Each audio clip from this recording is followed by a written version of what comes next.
Greetings, beautiful soul, and welcome to my channel, the Optimist Hub. My name is Yanga, and today's video I want to talk a bit about the concept called memento mori. Now, I have shared a bit on this topic on my podcast as well as on my Instagram page. So if you haven't seen that, you can also check out my Instagram page.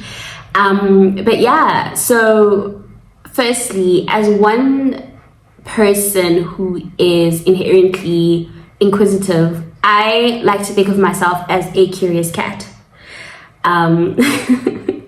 Cat because curiosity killed the cat, except my curiosity will never kill me. Instead, it expands my knowledge, etc.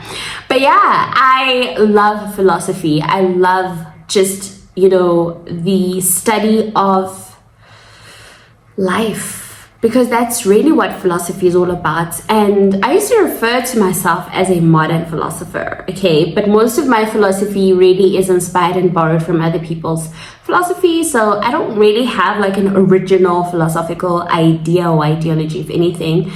In fact, there's a book that I'm currently reading now, which I will share with you on the screen right here, right? Great book, because I'm actually learning about the different philosophers, and I've had an interest in studying philosophy, so I don't know when that's going to happen, but I definitely see it's like part of my 5-year plan, because there's no sense of urgency with regards to me pursuing philosophy. It's just something that I would like to study, because I really have an interest in it. And maybe one day I'll be like a philosophy lecturer, who knows. But not to deviate from the topic, memento mori simply is a Stoic philosophy, which translates to remember you must die.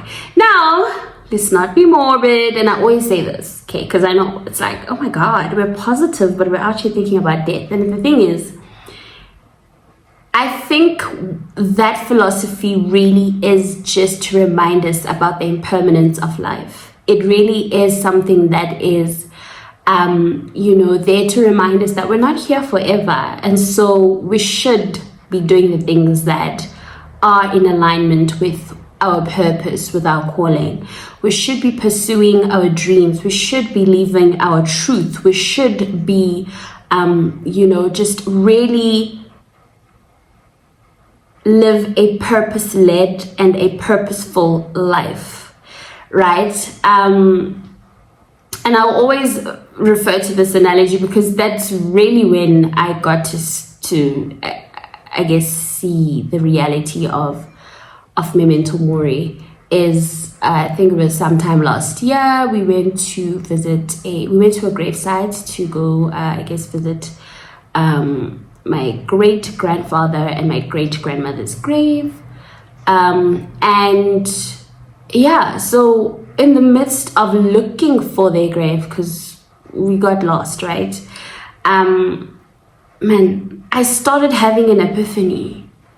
And I also just remembered a video by Denzel Washington, which I had come across, where Denzel was really talking about how dreams will haunt you, especially on your deathbed and even in your grave, right? And I looked around and I was like, oh my gosh, so many graves, so many people have passed on, and I wonder how many dreams are lying in there, how many dreams that could have changed the whole trajectory of the human life and race, and just like, how many dreams could have helped heal and restore people that were still longing to be healed and restored by these people.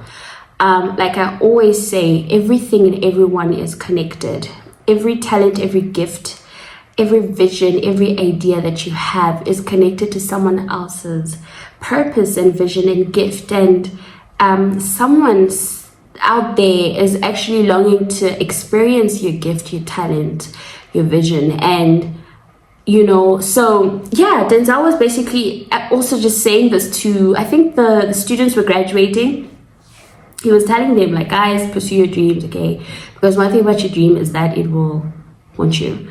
And I've also referred to this in one of my podcast episodes as well, is one thing about a dream, it will haunt you. Literally, even when you're still alive and you know that you are walking on a path that is deviating from your true calling, your true purpose, and you're just going with the flow, and you're stuck in this constant loop, this matrix, and this constant loop of unfulfillment, and we're just going with the flow and not really being in tune with our purpose and our calling. And some of us know our calling, but we run away from them because we are scared.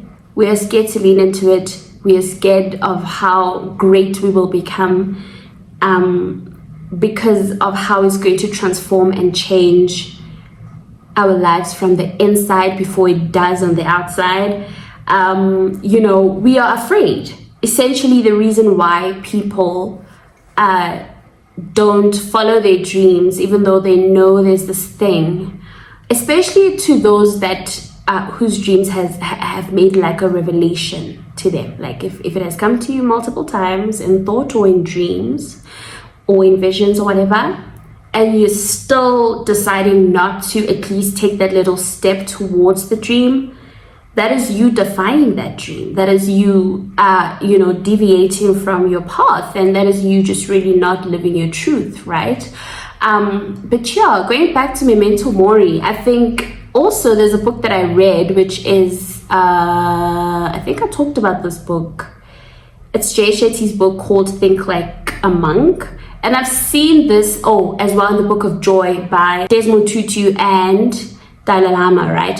Where they talk about meditating on, just like, I guess they call it death meditation, where you kind of have to sit and think, okay, if I were to pass away right now, would I be content and happy with the decisions and the choices that I made and those that I didn't make, and the dreams that I chose to let go because I was scared? Would I be content? Would I be happy? And I think this is what I always think of almost every other day. Is like, I have to live my truth. I have to allow my dreams to live through me. I have to pursue my calling. I have to do the things that I feel called to be and to do, because I don't want to find myself at the end of my life, whenever the universe or the higher power has decided, okay, it's time to come back home now. I don't want to ever feel like, oh my goodness, I'm not content, I'm not happy.